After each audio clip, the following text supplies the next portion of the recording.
Good evening, everyone. I'm Dolphin Keith, and I'm excited to be your host for tonight's AFC EAST Summit show.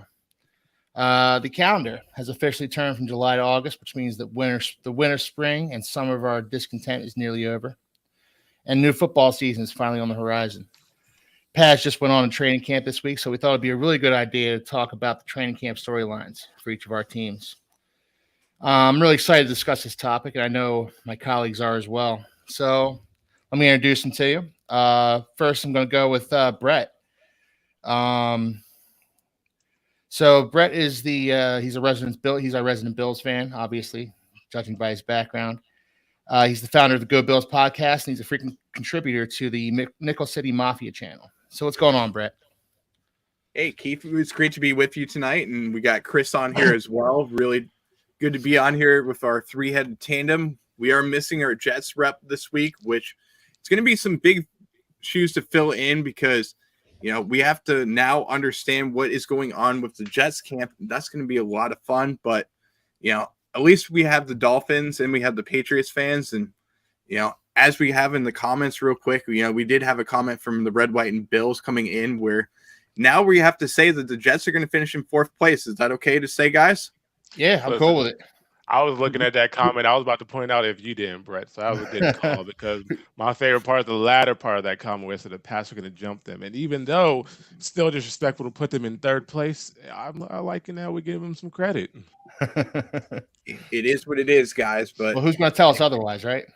Exactly. Yeah. I mean, they can't tell us this week. So, I think this week we should get along pretty well. That's probably going to be the point of this show. We've done some smack talking a little bit, but we're getting closer to football season, and I can't wait to start talking about the Buffalo Bills, number one, and then talking about your guys' teams. It's always good to be on here with you guys, and looking forward to tonight's show. And Keith, congratulations on doing your first show. It's going to be a lot of fun. I think you're going to be a great host, number one. That intro was perfect too as well. So I'm looking forward to seeing big things from you. Hopefully we're going to get you into the podcast game where you do start your Dolphins channel. I'm going to be a big help for you in any way, shape, or form that I can. So I can't wait for that. Yeah, I appreciate that, Brett. I've been talking that over with my fiance. I've been talking that over with a few people. So hopefully I'll be able to get that going in a couple of weeks. Definitely. But so Chris, you're the other person on the show. Well, I'd like to introduce you as well. How you doing tonight, man? Doing good, Keith. Doing good. It's always great to be here with you gentlemen. So I always have a good time. I'm looking to have a good time during the show and, talk about some of the good things that are going on in camp. What are we seeing? So I'm looking forward to this segment. Absolutely. All right. Well, Chris, I was going to have you lead off tonight anyway. So tell us some of the more pressing storylines for the Pats as we get further into training camp this month. All right, sounds good. I appreciate that, Keith. Definitely some of the pressing and more important storylines that I found this week was that we're starting to build our red zone offense. And even though our offense isn't playing against defense per se, it's very valuable reps that they're getting together. So we do have Mac Jones working with Bill O'Brien, and he's working with a handful of receivers. He's working with the tight ends. He's working with Ramon Stevenson as well. So they're getting very valuable reps. They're getting chemistry, and they're putting a focal point on really developing their red zone offense and getting more touchdowns this year. We know that we suffered last season with our scoring offensive output. So it's great to hear this news. So we see he's working with Juju. We got Juju, we got Devontae Parker, we got Thornton, and they just really put in that work in. So I'm happy to see that. I'm hoping that's going to be a big turnaround from compared to our offensive output last season. So that's one of the stories. We also have one of the more notable stories that I did like to see was that we have Ezekiel Elliott. He visited us on the 29th, I believe. So that right there is some good news. We lost out on Dalvin Cook. I don't think he's really decided yet, but yeah. I mean, I think Ezekiel Elliott, even though I feel like he's lost a step, I think he'd be a great red zone presence and a compliment to Ramondre Stevenson for us. He's even if he's lost a step, I still feel like he'd be a great goal line option. Just tuck his head down and get buried in between that line and get a couple of touchdowns in the red zone if we're struggling to pass the ball. So those are two of the noteworthy stories I found. And the last one, I don't want to take up too much time, but we're seeing some really good strides from, of course, our rookie cornerback Christian Gonzalez. He's making some big, tremendous plays in the offseason. So it's happy to see that. He has a lot of notable pass breakups, and including he has almost a near pick six in training camp. So through his 4 reps, he's been really impressive, showing the defense that he can step up in that role. And that near pick six, I don't know if that's good news for. I don't know if that's good news for Christian Gonzalez or if that's bad news for Mac Jones, but we'll see how the season plays as we go on, you know. And the last thing I want to mention is that Hunter Henry has been dominant. He showed being real impressive in training camp as well. So he's building a lot of reps with Mac Jones. He's getting a lot of targets. He's kind of, he's really, really stepping up. So I think he might be primed for a bounce back year. So that might be a player to look out for this year. So yeah, I'm really, really, really excited about it. And that's so far that's what's on the New England front end. Okay. Do you see Christian Gonzalez starting for the Patriots opening day? I do see Christian Gonzalez starting. I think that's why they drafted him in the first round. Normally, Patriots always big on on defensive players. So I think they wouldn't have picked him up so early if they didn't want to, put him in a position to play, and show what he's got. So I think I do see him starting there. And Okay. yeah, sorry, go ahead, Keith. Well, no. You mentioned Ezekiel Elliott earlier. They hosted Leonard Fournette as well. Who would you rather have? Man, I think I'd rather have Zeke. I think Okay. Leonard Fournette. I think Leonard Fournette. I don't know. He was one of the players that you always wanted him to see do. You always wanted to see him do well. He was great in college, and unfortunately, it just didn't really translate well into the NFL. I don't know what it was. He had to he played with Jacksonville for a few years, and he just Yeah. never could really have that successful season that we really saw him having. And even in Tampa Bay, he still didn't have it. So I think right now it's toward the tail end and the downward slope of his career. He's just no longer a viable option to come to the Patriots. But Okay. maybe he'll show something in camp that I won't see. But I think I'd rather have Zeke for sure. The Patriots are they're lurking for the in the Dalvin Cook sweepstakes as well. So you can't count them out for that. Still can't count them out for that. Mhm. All right. Well, thank you, Chris. Well, I was gonna go with our Jets rep next. So let's talk Jets, boys. Before the show, we asked Dom and Jackson to give us some storylines that that could be looked at as far as the Jets go. And one of the storylines they gave us was the Dwayne Brown, Max Mitchell, Mekhi Becton tackle situation. So there's 2 tackle spots and 3 tackles. And that's going to be a battle, apparently. I guess Billy Turner can be thrown into the mix there too, but I think Billy Turner is more of a backup. He played with the Dolphins for a while. You don't want Billy Turner starting for you. But so Dwayne Brown, 37 years old, kind of the elder statesman of the line, and Mekhi Becton, the young guy who hasn't really reached his potential thus far. He's had an injury-prone career, thus far in his career. And then Max Mitchell. So Brett, who you see coming out on top in this tackle battle? Yeah, I think it's going to be interesting, especially with Dwayne Brown. I think that he's going to be the guy that's going to fill in the left tackle position. That's why he brought him over from the Seattle Seahawks. I think he's going to fit in very well. He's going to be Aaron Rodgers' blindside blocker. And then you have Mekhi Becton, who has a ton of potential. He just needs to stay healthy. That's the biggest thing about him that hurts him is the unavailability on the field. But then you add in Billy Turner as well. And you also add in, I'm trying to think of his name now. I just drew a blank. Max Mitchell. Yeah. But you add in Max Mitchell, and that competition that you have right there, that is going to be where iron sharpens iron, and the best of the best guys on the Jets are going to shine. And it's going to be a fun battle. I think it's going to be more for the right tackle position. But for everything that I'm hearing out of Jets camp is that, number one, Mekhi Becton's looking really good. And it's going to be interesting to see with Dwayne Brown how if he can stay healthy as well. He's getting older. He's been a great left tackle, but if he can stay healthy, then this offensive line is going to be very good, especially with what we did last week where we were talking about our starting offensive line for the AFC EAST Summit. You add in Elijah Vera Tucker to be the right guard too. Yeah. And this team is going to have a really good time with not only the run game, but you also add in Aaron Rodgers where you have that play action game as well. It's going to be a ton of good plays for the Jets, hopefully not against the Bills or Dolphins or Patriots, but any other team, I'm okay with them having good games against. Yeah, I think I agree with you there. I've heard Mekhi Becton has slimmed down a little bit, which was kind of one of the big knocks against Mekhi Becton is that he kind of beefs up in the offseason, not in the good way. And, right. Comes to camp a little bit out of shape, and then he gets injured. Surprise, surprise, right? So what's your take on this, Chris?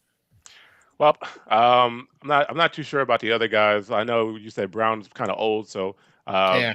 I mean, sometimes older guards. You look at like Andrew Whitworth. Sometimes age can go transfer him into experience, but if it doesn't, then normally it's just transforming the liability. So I know last week when we gave our offensive top 11s, we did speak a lot about Mekhi Becton and had the potential that he does have if he stays healthy. So definitely I'd like to see Mekhi Becton get some reps in.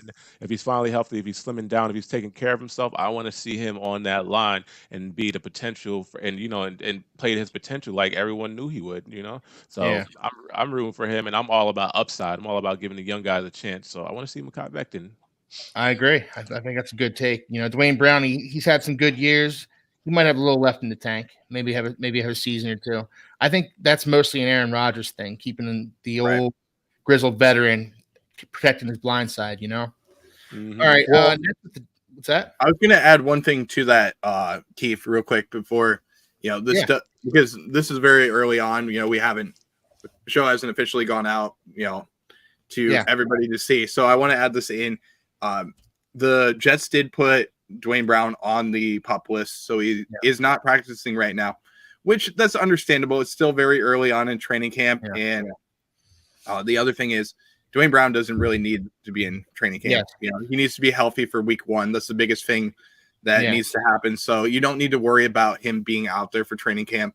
He does need to adjust to being with his teammates. Don't get me wrong. He needs some practice reps and stuff like that.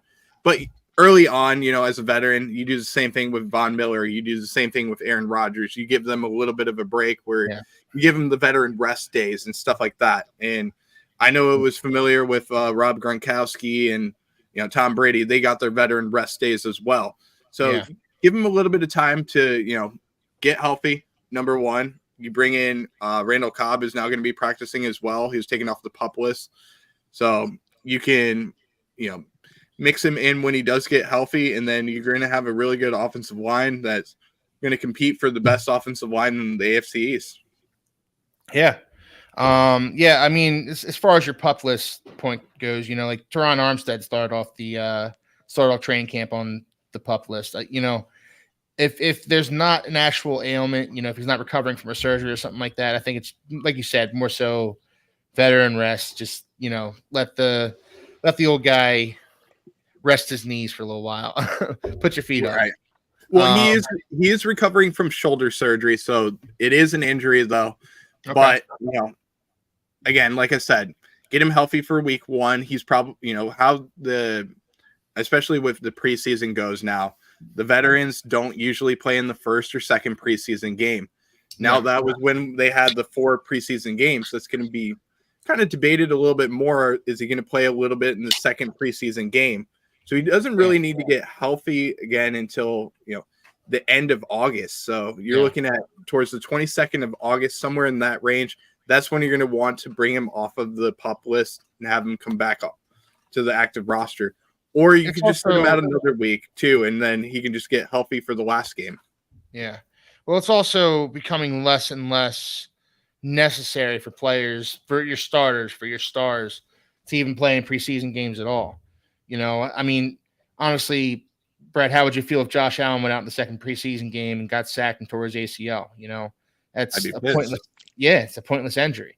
So I think players more and more. I don't think you're going to see Josh Allen in the preseason. To be honest with you, I don't think you're going to see, Matthew Judon, Chris. I don't think you're going to see Mac Jones very much. Right. I don't see these guys playing. I think the preseason is more so for your fringe roster guys at this point. I completely agree. All right. So moving on with the Jets, Dalvin Cook visited the Jets facility this week. He was there for training camp practice. Things seem to be heating up with the Dalvin Cook and the Jets rumors, but I don't know. I don't know that I'm counting the Patriots or the Dolphins out yet, or even the Bills to an extent. His brother still plays up in Buffalo. So, Chris, what are your thoughts on that, man? You know what? If Dalvin Cook went anywhere, I'd hate for it to be the Jets. I hate honestly, if he went anywhere in the AFC East besides the Patriots, I would hate for that to happen. But Dalvin Cook, I think if he were to go to the Jets, it'd be a nice presence. We know that they have two good running backs in Bam, and what's the other, the one who got injured last season? I'm drawing a blank here. Breece Hall. Yeah, Breece Hall. So even though Breece Hall had an excellent showing in his rookie year, he's still just a second. He's still going to go just as a second-year player. So I think adding the veteran presence of Dalvin Cook combined with the potential of Breece Hall and Bam, I think it's going to be, if they get him, it'd be a nice tandem. But it also would take that pressure off of Breece, and because we know how well will he be able to perform coming off that injury from last year. So I don't have too much high expectations. So I think right now the Jets probably need a running back. They need it the most, though. Yeah, I think they're certainly in the greatest need for a running back, and I think that they've actually been on the hottest pursuit of Dalvin Cook out of all the teams. Even the Dolphins have shown, tacit, they haven't really shown they really want Dalvin Cook. They just kind of said, all right, we'll kick the tires on him. He's a hometown guy. Yeah. I guess we could use another running back. I think the Jets have really shown the most interest, though. Mm-hmm. Brett, what do you think about all that? Yeah, I think that, obviously the Jets are showing the most interest. You heard from the fans a couple days ago on Saturday where they were chanting Dalvin Cook, in the stands and everything. You could hear it throughout the Inside Training Camp Live on NFL Network. And you could tell the Jets fans are pumping right now. They want Dalvin Cook to be in the building. Robert Saleh was talking about it as well. He said that the Jets don't necessarily need Dalvin Cook, but when there's a good player that's out there on the market, you're going to want to bring him in, see what he can bring to your organization. And if you can get better in any way with your starting 11, you do that. So I understand why they're bringing him in. And if they do sign him, that's great. I'm happy for them, but I just hope he doesn't have good games against Buffalo. That's the biggest thing for me. I don't want to see that. So I'm kind of hoping for a 2-yard carry average, even regardless of who he plays. I'm hoping for like a Reggie Bush type of season where he has negative yards. Hey, I brought that back a little bit. You got to remember that was with Buffalo. So, hey, yeah. We effed up. I'm not going to lie. Well, you had to. It was Reggie Bush. You had to take a flyer out on him. Come on now. All right. So the last order of business with the Jets here is Aaron Rodgers seems to be having a good camp, having a good effect on the young guys, having a good effect on everybody, and he took a $35 million pay cut so to basically make the Jets a better team, which essentially tells me that Aaron Rodgers, this isn't a 1-year thing with the Jets. He'll be there next year. Right. Maybe a 2-year thing, maybe. And not to distract from the comment, I do like the comment that Red, White, and Bills went in here, put just right there. Yep. So after 15 years of missing the postseason, they're going all in for the next 2 years. So I think they're really trying to make that playoff push. They're really trying to get that Super Bowl push. And I think that's evident that we can really see right now. So yeah, I don't know. So what's our opinions on that? On what we're going to see from Aaron Rodgers? How long is he going to stay there? Are we really seeing a playoff push from them this year? I think there's going to be a playoff push, certainly. Aaron Rodgers is still a viable quarterback in this league. And let's not forget the Jets were a quarterback away last year from being, playoff contenders. Let's be honest about it. They had a great defense. All they needed was competent quarterback play, and Mike White provided that for a little while until he got hurt. And then it was the Zach Wilson show again, and that was just a disaster. So I think Aaron Rodgers really makes them a viable team. I think he makes them contenders in some way, shape, or form. And this pay cut that he took is only going to make the Jets better because it's going to be able to surround. It's going to be able to have it's going to be able to let the Jets front office surround Aaron Rodgers with more pieces and more talent, whether it be on offense or defense. So that's my take on it. What are your thoughts, Brett? So the one thing that you guys didn't add into that is at the quarterback position, what they needed was a leader. And that's what they got in Aaron Rodgers. They didn't have a leader last year. The team was very young. They're immature. I get it. They remind me of the high school team that's coming up a little bit. And you have pieces around you. You have, a star running back. You have a star wide receiver. You have a star cornerback. And you just don't have the quarterback that can be the leader and put the team together. I looked back to the first year when Josh Allen was with the Buffalo Bills. And you guys might not remember this at all, but when Josh Allen was playing against the Minnesota Vikings, and this was his first game that he ever played in the NFL, he not only during that game, they were predicted to lose by 14 points. So during the whole entire game, he's pumping up his teammates, going over to them and, just trying to get them going. And it worked. And not only that, but also what he did on the field, where he showed that he has his number one, his teammates' backs, but he also is going to fight for the team as well. That's what you need in a leader. And I know that Tua Tagovailoa has shown that a lot with the Miami Dolphins. Mac Jones needs to step it up a little bit, as a leader. Don't get me wrong, but he is the leader of the franchise. You can tell that he is. But if he can step it up a little bit more and be a little more vocal this year, that's what's going to take him to the next level. But for the Jets, Zach Wilson couldn't get it done. And I'm not discrediting Zach Wilson. I think that Zach Wilson could be a great quarterback in this league still. He needs to learn behind a guy that has done it, and that's not what he did. So I think that the Jets kind of rushed him into the starting opportunity for the team, and they needed to put somebody behind him. And what the Bills did with Josh Allen, even though they didn't have a veteran leader there that was pretty much there the whole entire time, the only time that they did have a veteran leader was when Matt Barkley and Derek Anderson were there towards the end of the season. But at the beginning, they didn't. But they did surround him with somebody that was a veteran that can show him, hey, this is how you come into the NFL. This is how you do it.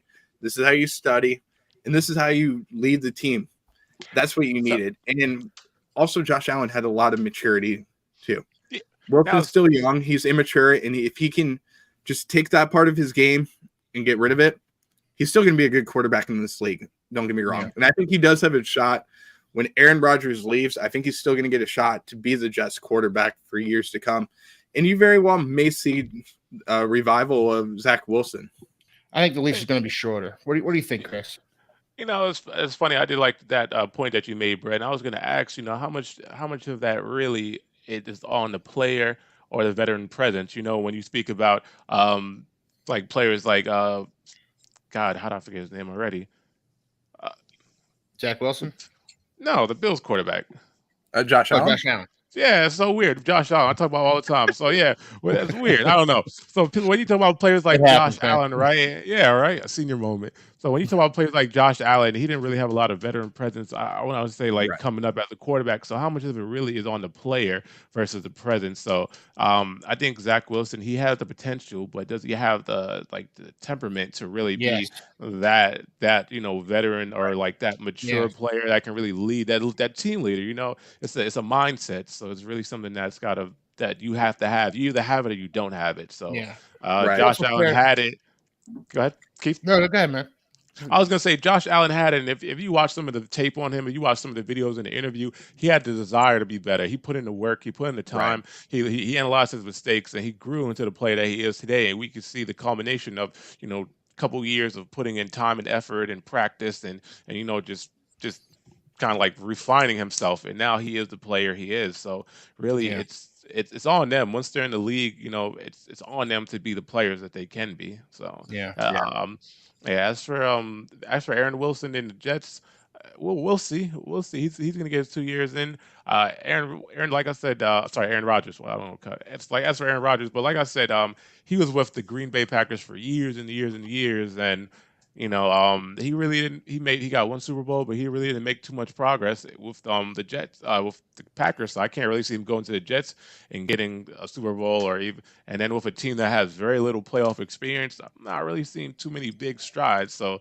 the NFL and the world wants to talk about the Jets playoff push, but I don't believe it. The Jets Super Bowl, I don't believe it yet. I certainly understand where you're coming from there, Chris. I will say this regarding Aaron Rodgers. He never got a first-round drafted quarterback his entire tenure with Green Bay. And he walks in wide receiver. A wide receiver. I'm sorry, wide receiver. He never got a first-round drafted wide receiver his entire tenure with Green Bay. Walks into New York, and there's Garrett Wilson staring him right in the face. So he gets a first-round wide receiver first thing, right out of the gate in New York. So, well, I mean, he had Devontae Adams. Oh, he did, but that first round thing, that's kind of cherry picking stats, I suppose. Devontae Adams was a good player, Jordy Nelson was a good player, but still, the point is that they didn't commit as much as they probably should have to surrounding Aaron Rodgers with proper weapons. Right. So now, Keith, that same argument. The Patriots never had a first round wide receiver, and they have 6 Super Bowl champions or 5. Yeah. They have 5 Super Bowl championships. Well, I mean, so is it really? I get the point you're making about surrounding him with that right talent, but I want to say, if I can think about the Green Bay Packers, I know that they were definitely better than the Patriots. You look at Devontae Adams. Devontae Adams is definitely top 3 wide receivers in the NFL right now, and then Jordy Nelson, Greg Jennings. I mean, Greg Jennings, Donald Driver, Randall Cobb. They had some great players. Yeah, they did.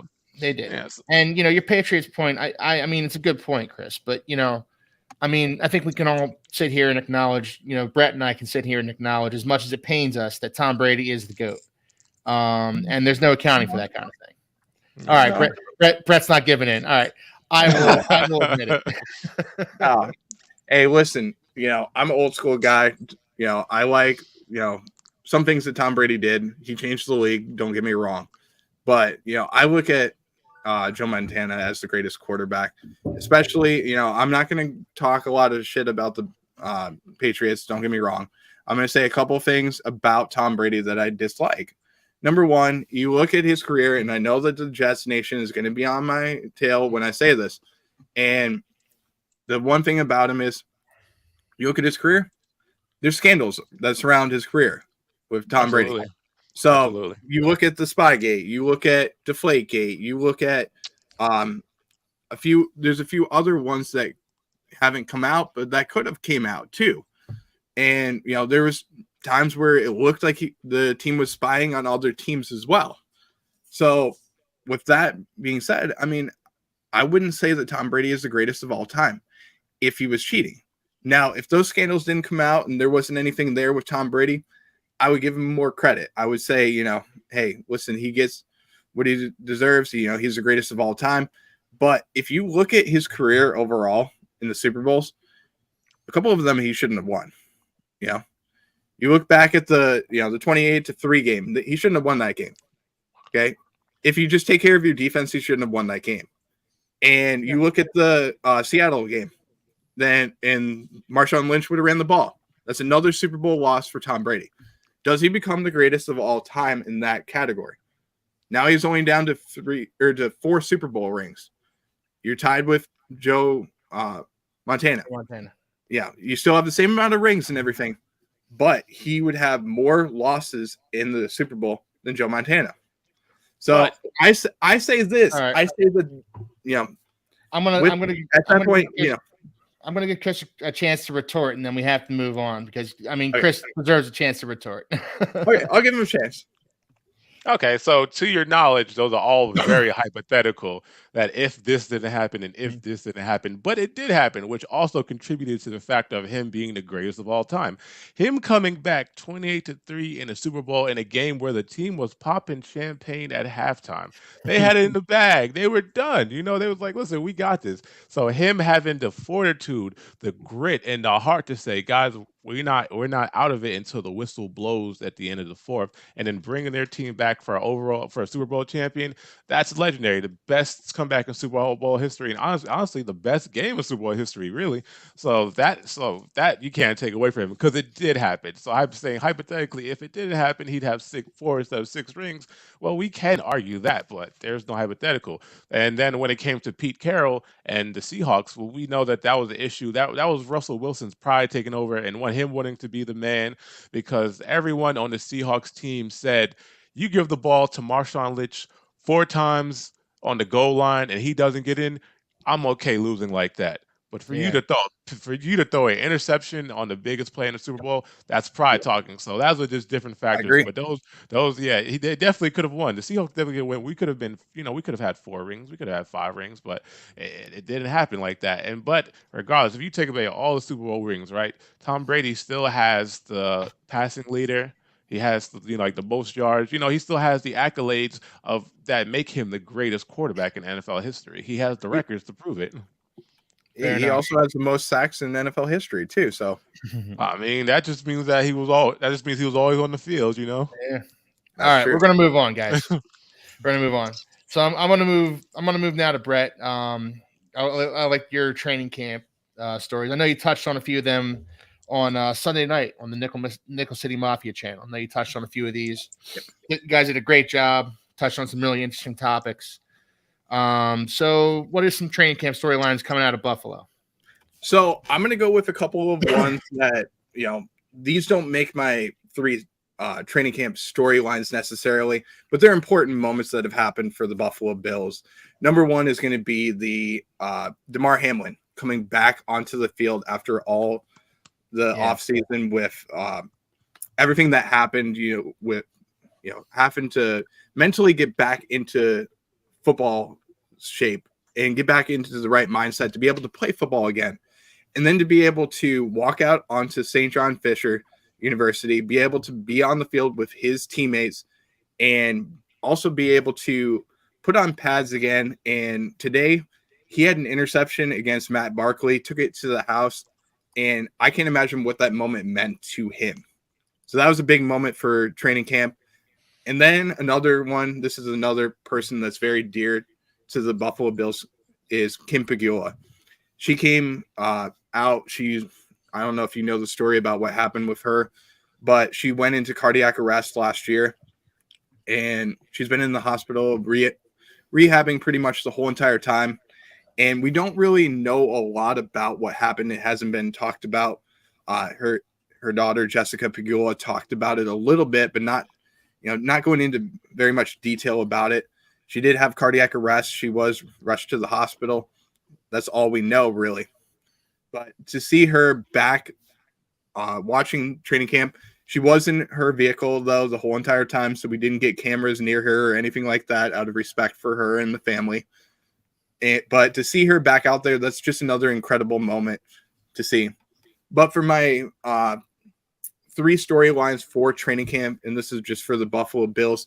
Number 1 is the battle for the middle linebacker position is ramping up. It's fun to see. You got guys like Balin Spector, you have Tyrell Dodson, you have Terrell Bernard, and AJ Klein battling it out for the middle linebacker position. The Bills did move the 3rd-round pick in Dorian Williams to outside linebacker. That was announced by the GM of the Buffalo Bills and Brandon Beane, saying that he will be backing up Matt Milano throughout the season. But what the Bills are really looking for, and this is what Sean McDermott, the defensive coordinator and head coach of the Buffalo Bills, is looking for, is someone that can take command and call the plays out in the huddle. Now, I do think that Balin Spector, and this is the guy that Red, White, and Bills has pretty much said that he's going to take command of the team and he's going to be the number 1 guy. He has the lead overall from what I've seen so far in training camp. I think he's going to be the guy, but don't sleep on Tyrell Dodson or Terrell Bernard. I do think it's going to be a 2-man battle between Tyrell Dodson and Balin Spector, and it's going to be fun to watch throughout the first couple of games of the preseason. Number 2, I got to say, the cornerback battle between Dane Jackson, Kaiir Elam, and Christian Benford for the number 2 cornerback. That battle has been so fun to watch. All three of them are getting some time at the starting cornerback position opposite Tre'Davious White for the number 2 cornerback position. And it's fun to watch because all three of these guys have different things that they do. Dane Jackson might have the lead in this race right now, but it's very close. You got first round pick from last year, Kyer Elam. You have a 6th round pick in Christian Benford. And then you also have Dane Jackson, who was an undrafted player. And to think that the undrafted player is going to beat out a 1st round pick and a 6th round pick, that's incredible. Then my third battle that I'm watching throughout the whole entire training camp is this battle for the right guard position. I think this battle is so fun to watch between Ryan Bates and Osiris Torrance that, I have my popcorn ready every single time because I'm looking to see what's happening. I'm looking at the videos that are coming out on Twitter and, between Buffalo Fanatics and other Buffalo Bills accounts. I'm looking at what is Osiris Torrance doing. We brought him in from the University of Florida in the 2nd round of the draft. Now, I'll tell you guys, and I don't know if you guys felt the same way, but I did not think he was going to be available in the 2nd round of the draft. When Buffalo picked Dalton Kincaid in the 1st round, I'm like, crap, we just lost out on Osiris Torrance. That might be a mistake for years and years to come because I felt like he was going to be a guy much like Jonathan Ogden or even a Walter Jones type of player that's just going to solidify the position that he plays. You're not going to get past him because he's got such a big build and he's not going to give up sacks. But the Bills got him. And I'm happy the Bills got him. And I think he's going to be the player that's going to stop guys like Quinnen Williams and Christian Wilkins from getting to the quarterback. So now we're going to be able to run the ball a little bit more. It's going to be a fun battle between Ryan Bates, but from what I've seen, Osiris is getting the first team reps, and it's going to be hard for Bates to be able to beat him out, but it's early on, don't get me wrong, and there's going to be some rookie slumps that you're going to see with Osiris, but that battle is going to be a fun one to watch until the end of the preseason, and then the best starting 11's got to go up against the Jets, and then we're going to have some games to play against the AFC East, and we'll see if we can match up well against you guys. Well, first and foremost, Kim Pegula, wishing her a speedy recovery. I'm really hoping for good things. And Damar Hamlin, what a story! So great to see him back on the football field. He's a Bill, but he's also a human being, and so I do wish him all the best. I do wish him a speedy recovery and a long career if that's what he wants. As far as Osiris Torrance, the man's a beast. I wanted him for the Dolphins personally, and him being out there, tearing things up for the Bills. I think the battle's already lost. I think Osiris Torrance, if he stays healthy, he's going to be your opening day starter at right guard. As far as cornerback goes, Kyer Elam, I know you guys have said he played well. I saw him struggle a little bit last year. I saw him really go through some growing pains. And I don't know that the Bills are in a position to have a guy out there that's going to continue to go through growing pains. I think they want a solid player in Dane Jackson. But Kyer Elam is still going to get some playing time. And I think ultimately Dane Jackson is going to win that battle. And in middle linebacker, I'm just going to defer to you on that, Brett. I don't really, but Chris, what are your thoughts on what Brett had to say there?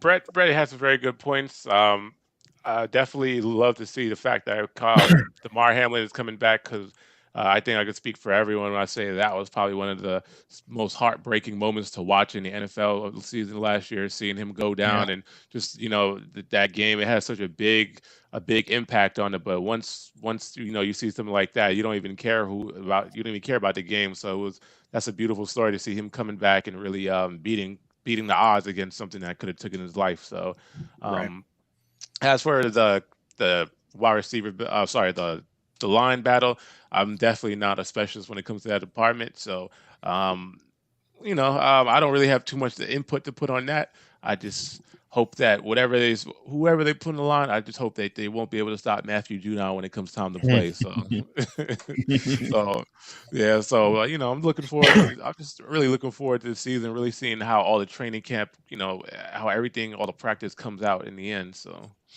yeah. Yeah. Who do you? Can I take one more step? Just to say a couple other things about the Buffalo Bills, if you don't mind. Of course. Yeah, so I just want to say a couple other things about the Buffalo Bills, which is a couple of guys that have stood out throughout training camp. Dalton Kincaid, number one, the rookie tight end.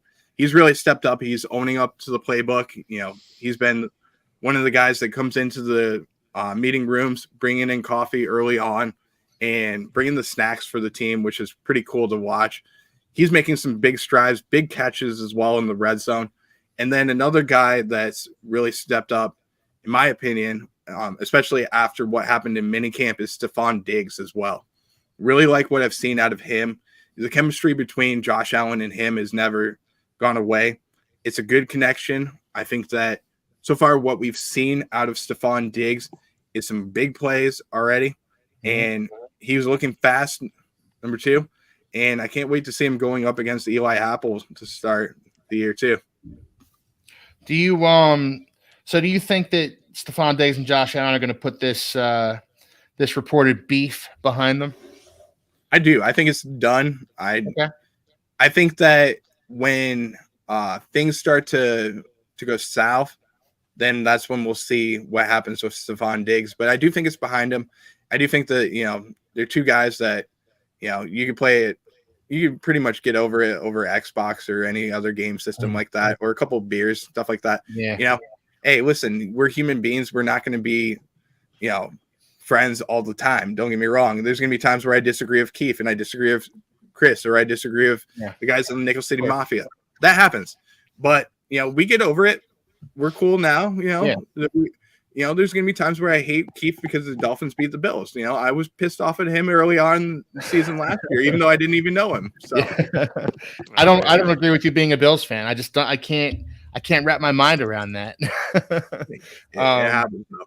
But all right. So one final question for you, Brett. Who do you see starting at running back for the Bills opening day? I think it's going to be James Cook. I really do. From what we've seen out of James Cook with catching the ball out of the backfield and taking command of the playbook, I think he's going to be a explosive player for the Bills this year, and somebody that's going to be, taking the first down, second down reps, and then you got to bring in a guy like Damian Harris and Latavius Murray to complement him as well. So I think the running back room has gotten a lot better, and it's going to be another option for Josh Allen out of the backfield as well. Okay, sounds good. All right. Well, I guess that leaves me for the Dolphins training camp stories. So I'm gonna just get into it. All right. So the first storyline I have for the Dolphins is the offensive line. There's a battle going on, and mostly at left guard, but pretty much all positions except for maybe left tackle, left guard, and center are in flux.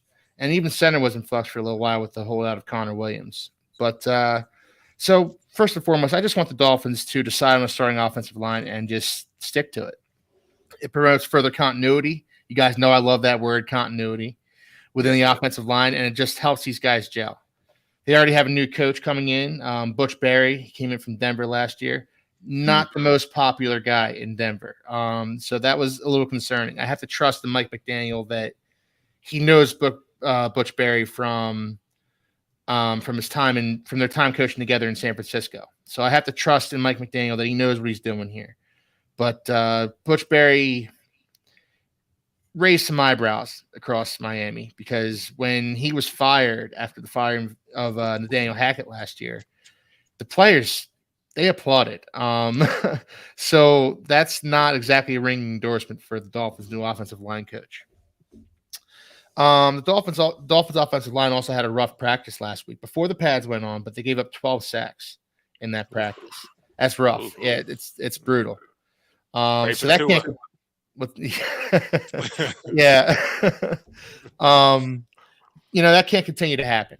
that just can't continue to happen for the Dolphins. You might want to think about firing him before the season even begins. Yeah, I hear you. But from by all accounts, once the pads went on, the offensive line really recovered. Austin Jackson's been having a pretty good camp so far. He's drawn a lot of compliments from his coaches, and he's going to be protecting to his blind side. He's pretty much, you can etch his name in stone as the Dolphins starting right tackle for as long as he's healthy. So a lot of the Dolphins' successes and failures on offense are going to hinge on how good of a season Austin Jackson has. And I think Austin Jackson is taking this responsibility very seriously. I certainly hope he has, at least.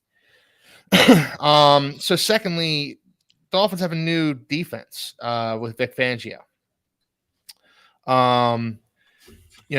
Vic Fangio coming in, and basically Vic Fangio and Josh Boyer could not be more opposite as coaches. Josh Boyer liked the blitz. He blitzed on 38% of their snaps last season, which was good for second most in the NFL.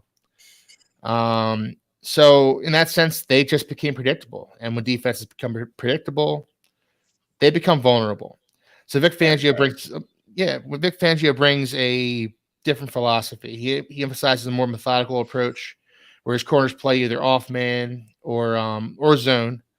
And he tries to get to the quarterback with, 4 or 5 guys, if he can. He also doesn't do a lot of pre-snap movement the way that Josh Boyer did. Josh Boyer also played a lot of press man. And, there are cornerbacks on the Dolphins that aren't the fastest, and you need to be faster and more quick to play the press man. So Vic Fangio, he also doesn't do a lot of pre-snap movement.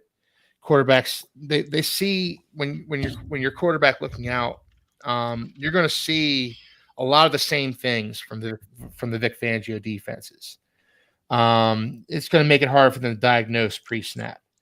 So Vic Fangio teaches discipline. He teaches moving after the snap, to your position.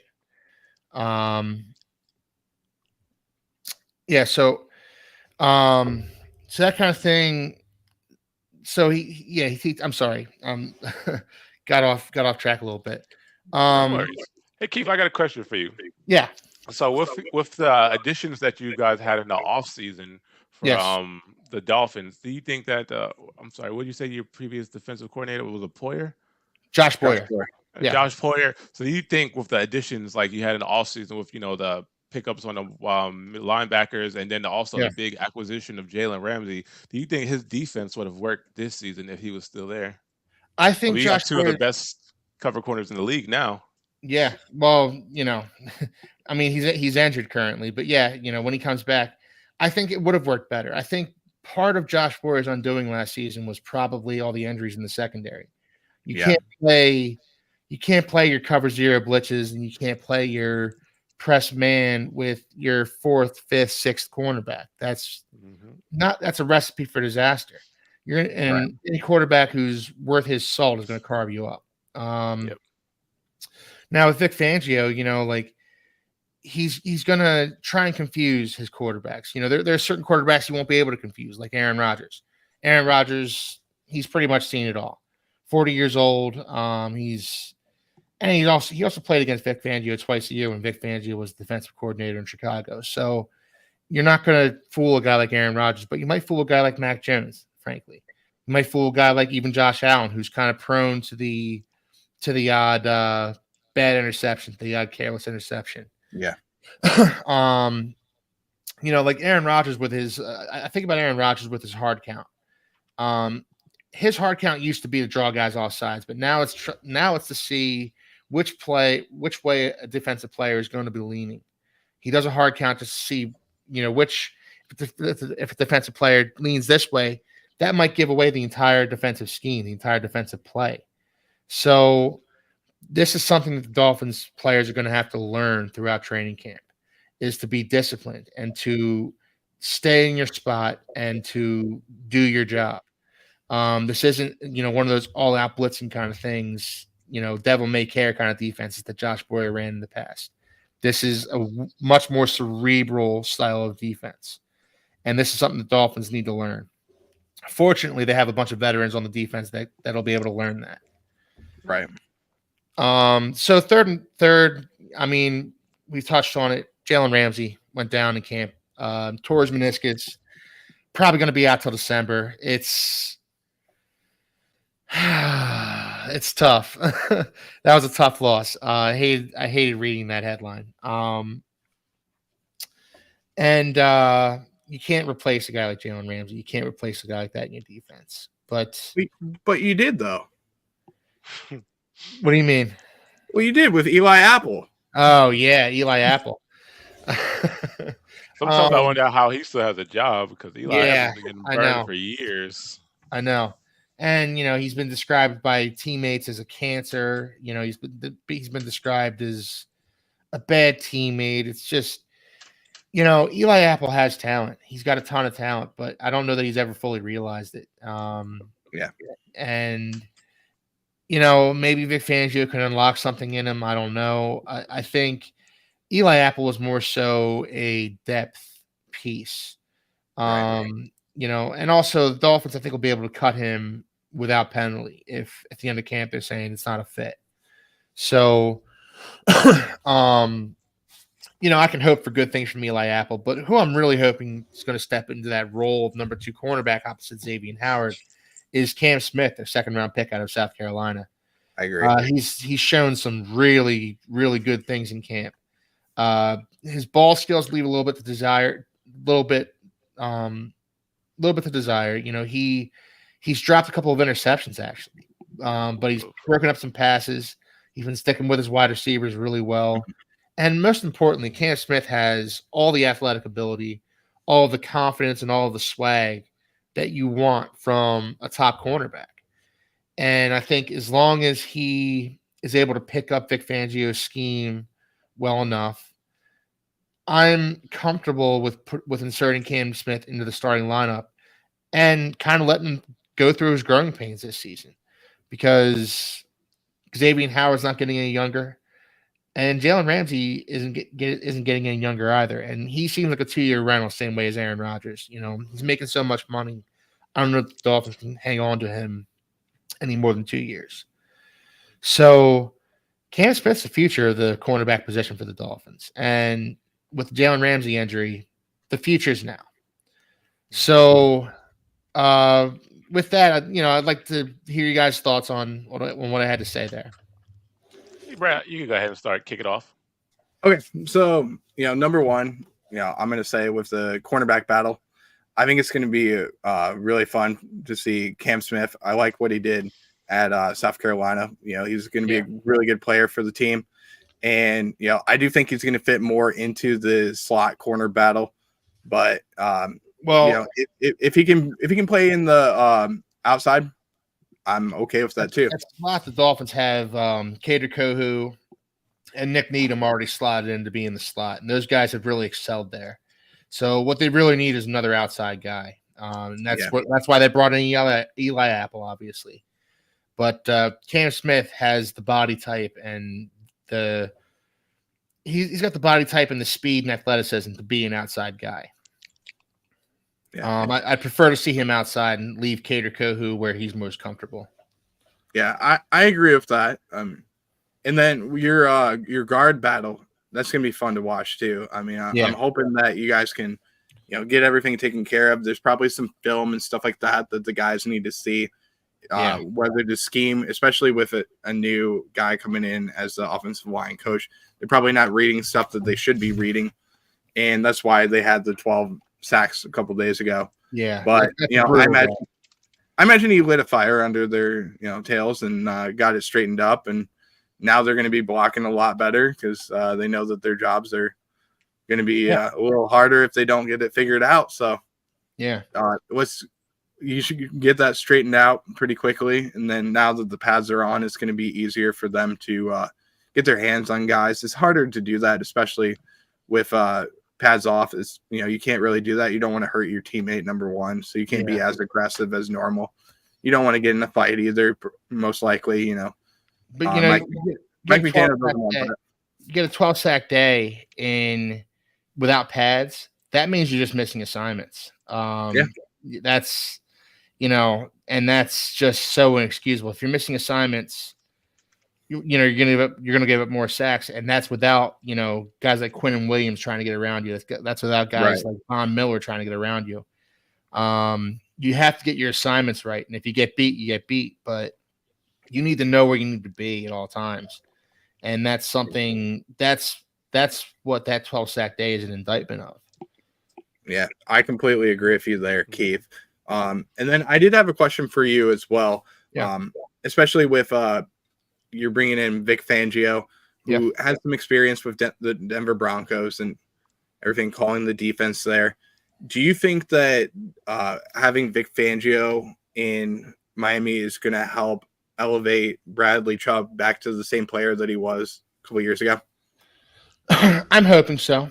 I think being on this Dolphins defensive line mostly is going to be mostly what helps Bradley Chubb. I think now that he's acclimated to the Dolphins, he's acclimated to the players around him. He knows Vic Fangio's scheme, and he's playing along a defensive line that is damn good. I mean, you got Christian Wilkins, you got Jalen Phillips, Zach Sealer, who's everybody sleeps on, but he's a really good defensive lineman. The Dolphins aren't going to be able to afford to re-sign him after the season.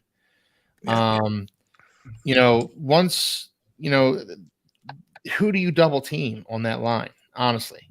So I think that's mostly what I'm hoping for with Bradley Chubb, is that he's going to be surrounded by so much talent that he can't help but thrive around that much talent.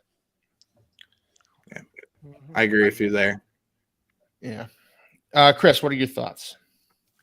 You know what? I just want to say it's kind of rough to hear about the struggles that they have going on with their offensive line, and especially the injury to Jalen Ramsey. But one thing I can say for sure is that as a Patriot fan, I feel like that bodes really well for us. I'm really looking forward to seeing Matthew Judon and Keon White abusing that offensive line, and for one thing's for sure too, I'd rather have Mac Jones throwing against Cam and Eli Apple versus Jalen Ramsey and Xavier Howard. So even though it might hurt for you, I'm kind of excited to hear news like that. For me, you never want to hear a player get injured. I get what you're saying. I agree with you. Yeah, with the struggles of Tua, you'd never want to hear that that your line is giving up 12 sacks in the offseason in training camp, not even against like the real contenders. That's kind of rough. So I just hope that they can work out the kinks and work out the bugs and get it together for the sake of Tua. But like I said, as a Patriot fan, I'm pretty happy with that news there. Yeah, it's kind of ironic. I sang the praises of the Dolphins' offensive line last week, and then they give up 12 sacks the following week. So, did you pick a Dolphin for everyone on your? Yeah, I did. I went with continuity. And you know what? Made me look like a damn idiot. Listen, Keith, I'll tell you this though, man. You're new to the podcast world. Listen, Colin Cowherd doesn't get it right every single time either. True. He called for Johnny Manziel to be the best player that came out of the draft. He said that 21 other teams are going to regret not picking him. Look how that turned out. So, hey, you came up with a bold statement. It's not over yet. There's still a debate. Don't get me wrong. And you know what, Johnny Manziel, he can outdrink any of us. So I'll give him that. There's going to be ways where, that you're going to get.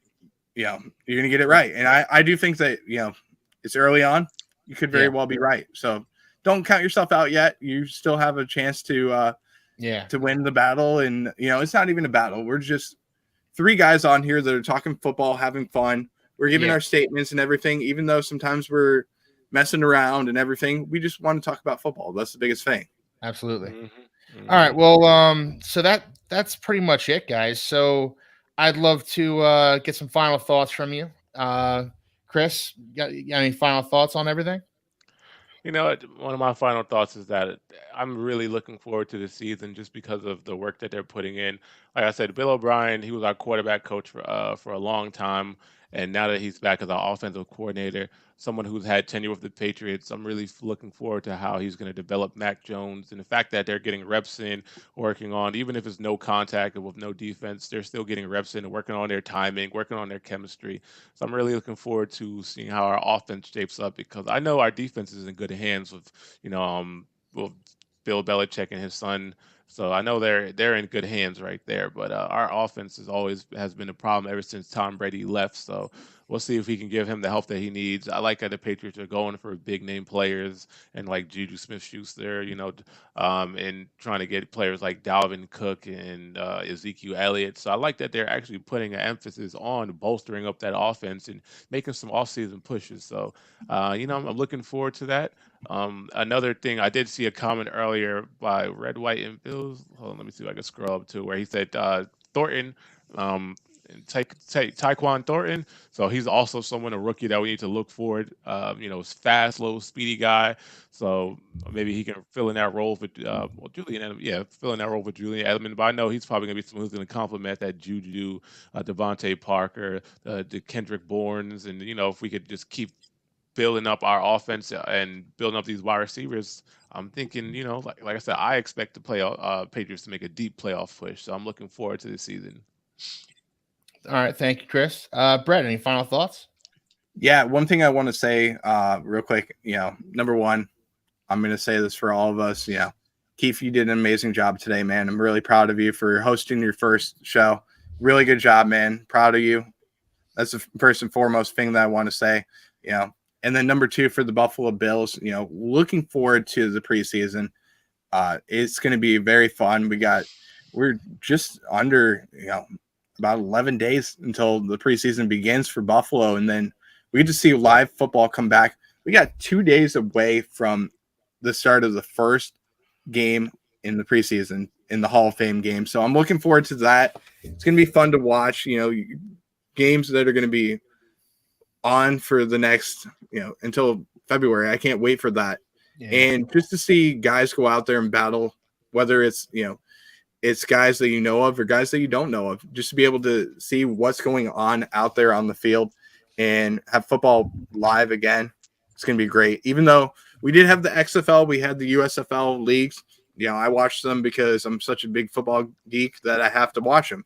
And, my fiance is pissed off at me because all that's on TV, in our household is football. So if I have a kid, I should probably name him football because that's exactly what we're going to watch. I'll name him Josh or Andre or Jim Kelly or something.